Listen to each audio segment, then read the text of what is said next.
दनाना गांव है भिवानी के पास, तालू दनाना।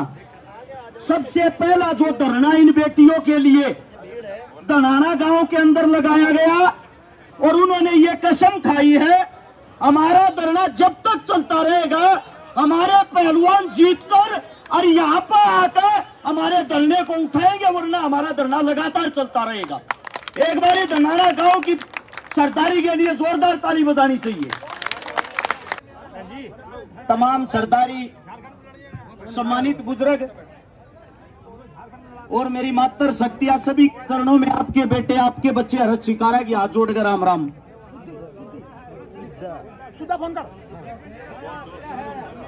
बाबूजी, बाबूजी, हेलो, एक बार हमने बोल लेने दो। यो माइक आते दे दे, पहले लड़े लो। सबसे पहले तो अभी मेरे अंकल जी पिता समान सुरेश को माइक पकड़ के बताने लग रहे थे, गाड़ा भोकन भोकन भाषण देना हो कि मैं समझान भी आऊ। मेरे अंकल जी ने सोमा के सोए तोड़ बता दिया था। अब यो समाधान न्यू होगा, न्यू नहीं तो न्यू करना है। ये तो हमारे बड़े हैं, इतना जोश इस जवानी में हमारे में आज भी नहीं है जितना जोश हमारे बुजुर्गों में। कम से कम इनका ईमान सम्मान कर लो यार। इनके मवाल दौड़े हो रहे थारे संघर्ष के मारे।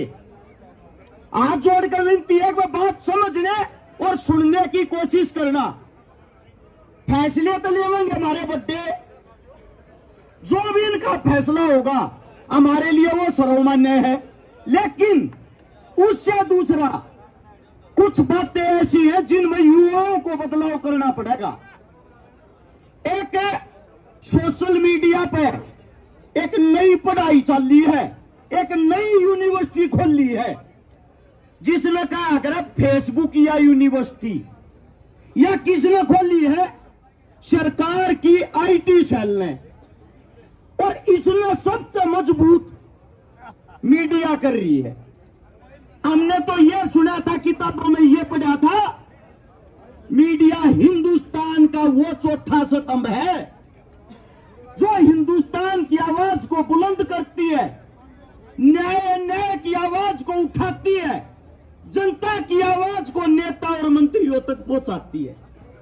आज मुझे बताते हुए बड़ा दुख हो रहा है, जो हमारा चौथा स्तंभ जिसको बोलते हैं जो मीडिया, वो नेता मंत्रियों के पास जाती है, अपनी नगद पैसे लेके उनके प्रचार में लग जाती है।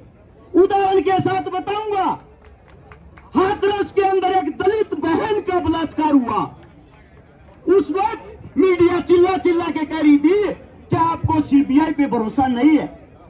मीडिया दब के बदनाम कर रही थी, लेकिन उसके बाद जब वो केस सत्य हुआ, मीडिया के मुंह में दही जम गई। मीडिया ने बाद में किसी को पकड़ के ये नहीं पूछा वो केस सत्य था।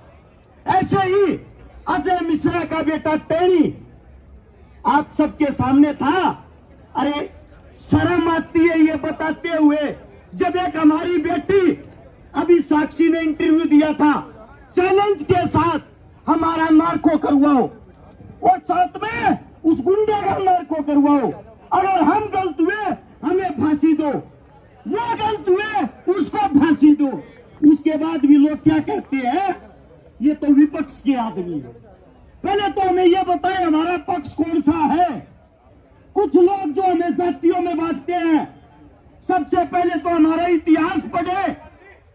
जिस जाति को आप बदनाम कर रहे हो, उसी जाति के बेटे बॉर्डर के ऊपर सबसे ज्यादा शहादत देते हैं।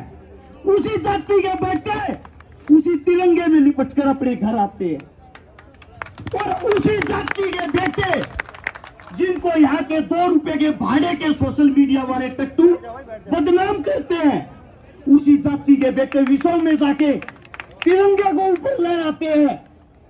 शर्म इस बात की आती है। एक छोटा सा उदाहरण बताता हूं, दिल्ली का इतिहास पढ़ना। दिल्ली का एरिया मात्र 3 से 4 किलोमीटर का था। इसके अंदर 307 खापे आज भी हमारी बसाई हुई है। इसी दिल्ली के अंदर लोग जब हमारे को ये कहते हैं ये विशेष जाति के, उनको ये बता देता हूं, हमने यहाँ दिल्ली पर जो बार बार हमले हुए, हमारे बुजुर्गों ने हमारे लिए अपना रक्त बहाया है, रक्त से इस दिल्ली को सींचा है। और आप हमें देशद्रोही, आप हमें उंगली उठाते हो जब हमारी बहन बेटियों पर कोई बात आती है। आप लोगों को बताता हूं, मराठा और ब्राह्मण सेना 1761 में पानीपत की लड़ाई लड़ने के लिए आए थे। 4000 अपने साथ में अपने परिवार, अपने बच्चे लेके आए थे।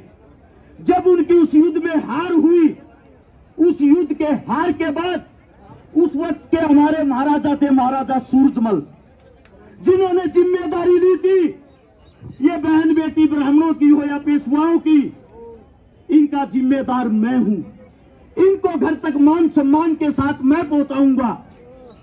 उसके बाद उन्होंने अपनी सेना को आदेश दिए, वो जो क्षेत्र था जहां पे वो महाराजा साहब जो पेशवा थे, उनका जो अंतिम संस्कार किया गया, वो रोहतक के पास हमारा सांगी गांव है। आज भी हमारे बच्चे, हमारे बुजुर्ग वहां माथा धोते हैं, आज भी हमारे बच्चे वहां दूध चढ़ाते हैं। हम इतना मान सम्मान उनको आज भी करते हैं। और उनकी जो बच्चियां थी, बेटियां थी, हमारे रोहतक के और हिसार के जो मान थे, जाखड़ थे, दैया थे, गुड़िया थे, पुड़िया थे, गिल थे, इज्जत के साथ यहां से सेना जाती है। उन 4000 बेटियों को महाराष्ट्र में मुंबई से 180 किलोमीटर दूर मालेगांव नाम की जगह है, उनको वहां पे बसाती है। उन पे वहां के बसाने के बाद उनके पति खत्म हो गए थे, मर्द मांस खत्म हो गए थे।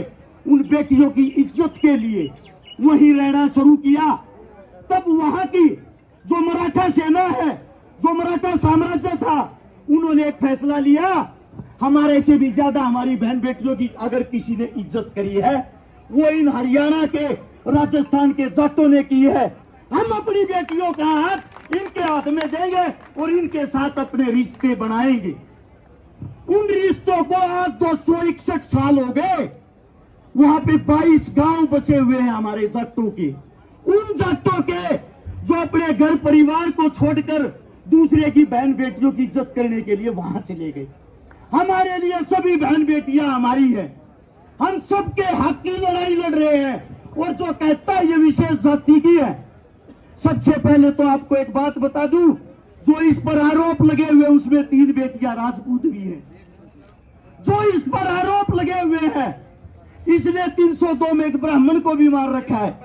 जो इस पर आरोप लगे हुए हैं, इन्हें दाऊद जैसे आतंकवादी को भी फना दे रखी है। तो ये लड़ाई अकेली एक जाति की कैसे हो गई? लड़ाई है न्याय और अन्याय की। इस बात को आप लोगों को समझना पड़ेगा और मेरे युवाओं को इस चीज का प्रचार करना पड़ेगा। आज भी आप लोग एक गुंडे का पक्ष लेते हो और ये इज्जत किसकी, वो भी बता देता हूं। नरेंद्र मोदी साहब ने एक इंटरव्यू में कहा था, विनेश फोगाट मेरी बेटी है, मेरे परिवार की है। अरे मोदी साहब, हाथ जोड़ के आपसे ये कहता हूं, उस आप ही की बेटी के ऊपर ये मजबूरी आई हुई है। अरे प्रधानमंत्री साहब, अपनी तो बेटी की इज्जत का ख्याल कर लो, ये आपकी बेटी है। आपने चिल्लाते हुए कहा था, नहीं कहा था कि विनेश मेरी बेटी है?